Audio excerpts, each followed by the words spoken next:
5, 4, 3. All right. So as you were saying, a lot of this I'm not focused on, but we're trying to figure out how to do things a little bit better. Tell us kind of what you were just telling me about Aurora and the difference between what not to do and what you guys are doing, trying to learn. What we're working on is making sure we have very good coordination between law enforcement and fire EMS. At Aurora, there was an issue between the fire EMS going in to the situation not secure. And you can't ever really have a situation that's totally secure. You have to get the patients out. So what we're doing is as soon as we establish the safety corridor, we're taking fire and EMS in to get the patients out. Can you tell me, define what safe corridor means? Folks wouldn't know. A safety corridor is a section of the mall that we have police officers and we have built a corridor in which we can have people come in and out with a fair amount of security. That we have a reasonable belief that it's as secure as we can get it, but we still have to get the patients out. So people would think like Aurora, Spokane Valley Mall, something like this wouldn't happen, but really it definitely could. And this whole scenario is about making sure that our people are ready. This is a training exercise to test the entire system to make sure the entire system is ready. As we've seen across the United States, small communities, large communities, these events happen, and we just want to make sure that we are prepared for those events. One thing, we posted on our Facebook, if you see any action at the Spokane Valley Mall, this is just a, kind of a curiosity question. People started saying they're all going to be at the mall, then where are the cops going to be?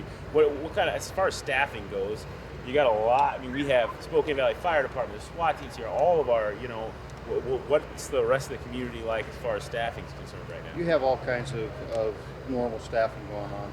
Whenever we have a training exercise, we use personnel that aren't working. So we have normal staffing levels outside the training environment. All this is paid for by Homeland Security monies that we receive every year. A section of that money is used for training, and this is a large-scale mass training exercise that's being paid for by that pot of money. So when something like this happens, you've got the public inside, and we just have actors right now, but what's the biggest nightmare, headache for you guys when we show up and are trying to differentiate between who's in there may have been involved in the our suspect, or you got a flood of people coming out? How do you deal with that? You said it yourself. We don't know who's the suspect and who are the good guys. So you have to treat everybody as if they're a potential threat. At the same time, get people out and deal with the wounded. It's also maybe an opportunity for folks that, God forbid, you get into a situation like this. You really need to understand that that's how you have to be treated when you come out. It is. It's not that we're trying to be disrespectful. We are making sure that the shooter didn't hide himself within the crowd in order to escape and get out. One thing that you did bring up in your question is right now, Spokane County is probably the safest it's going to be in the next 24-hour period, because if something happened, all the assets can go immediately to the real-life environment. What else can we touch on? I guess just like you said, the communication between fire, EMS, you're dealing with the media. So much going on. I guess how do you deal with that? As far as a sheriff, how do you deal with so many different things going on and making sure all your people are doing aces in their places? That is where you have a lot of good people that are in the command structure of this exercise and outside that are working in tandem to make sure that this is a seamless process. This took 6 months of coordinated planning and operational planning to get to where we are tonight. And a lot of good hard work went into it. It's not just fire EMS. We're testing the hospital systems. We're going to take this all the way down to the medical examiner, to the morgues, because we will have casualties tonight. And the whole idea of this exercise was to stress the entire system, from the response by law enforcement to fire EMS to the hospitals and all the way through to the medical examiner. On a scenario like this, tonight, How's the chain of command structure working? Like, seamlessly so far? Is there one person who's controlling this whole entire scene all the way through, or? There is a coordinated effort at multiple levels to make sure that this is running very smoothly. You have the incident commander for the training operations, coordinating with the training incident commander to make sure everything's moving smoothly, make sure that there's safety issues that are all being looked at, and making sure that we're coordinating. So it is working very seamlessly, and you have a lot of people wearing these orange vests inside the building to make sure that safety is there, and to make sure that we are actually evaluating this exercise. We will pull this exercise apart after it's all done, see what went well, what didn't go so well, and correct whatever shortcomings there were. So, your opinion so far, is everything good? So far, everything's looking like it should.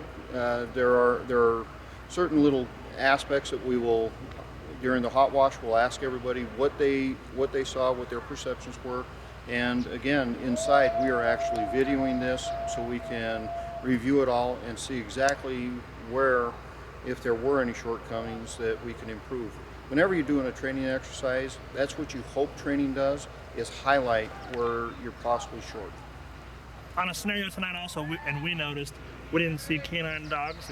Is that just part of because of the people that are inside there, or? Yeah, we have way too many actors and volunteers.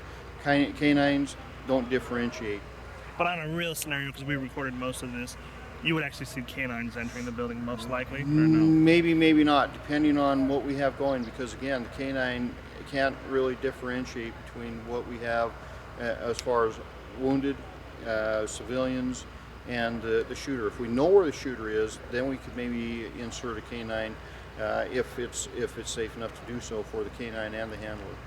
Tonight we saw Air 1 flying over. There again, they can't see inside the building. So what's the purpose of having Air 1 in a scenario like this? Whenever you have these type of scenarios, you're also worried about what's going to happen outside. Because if you remember Columbine, it wasn't just the shooters. They set up explosions. So, and you may have outside people coordinated with the inside people. So that's why Air 1 is up, circling the area, make sure that if there are anybody suspicious people, say, hiding in the wood line, we'd be able to know that and we could deal with it. I got a quick question, just like behind the scenes kind of information. So our boots on the ground, first responder folks, they're down there working this, don't really know. So obviously a lot of planning went into it. You guys know the scenario, but they don't at all, right? No one knew exactly what they were walking into until they got through those doors. And that's the whole thing, right? Be all for naught if they kind of were planning this. So the higher ups, the leadership probably, wanted to. The scenario book is very closely guarded, and no one knew what was going to happen tonight until it actually happened. And like he said, so far, looks like our folks are doing pretty well. They are. They're doing very well, and I think that it'll be interesting to watch the debriefings and see how that shakes out. So, Sheriff, what else do we have coming to see tonight?